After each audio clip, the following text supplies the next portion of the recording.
Hey guys, सुमन के जोहार। और हम निकल चुकी कौन एस आई मेडिकल जाके और मोर संगे संगती है और हम कौन ओला बुक करके वेट करो थी कौन दिखे से आवे गाइस। और देखे पड़ला इतना धूप न है कि बोल रहे यार और क्या नहीं पड़ा सोहाग नहीं पड़ा था गाइस, बहुत धूप और वाला। तो फाइनली हम के ओला आई चुके और हम वेट के चूल समड़ा के देखो थी थोड़ा हीरो रकम बने खेला ना गाइस।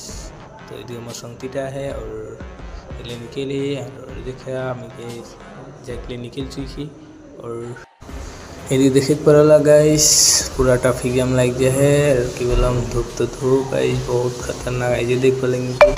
और मुझे कहीं भूख लग जाते गाइस, बहुत भूख लगा था गाइस कि बोल खाली पोटे फजरे निकल जाही खाली पेटे ही खाना खाए नहीं लगे ये तो भूख लगा था किरकों ही चला था गैस। तो फाइनली गैस हम पहुँच चुकी एस आई मेडिकल और टोकन नंबर लेके वेट करो थी सर्जन के देखा कोई और सर्जने बताए रहो कि हो है कि नहीं एन तो हमें यही दिखे से टोकन नंबर हकाय हे गैस किरको लगल भिडियोटा जानाबा कमेंट करबा और ज़्यादा से ज़्यादा सपोर्ट करबा तो सपोर्ट के बहुत दरकार है गैस।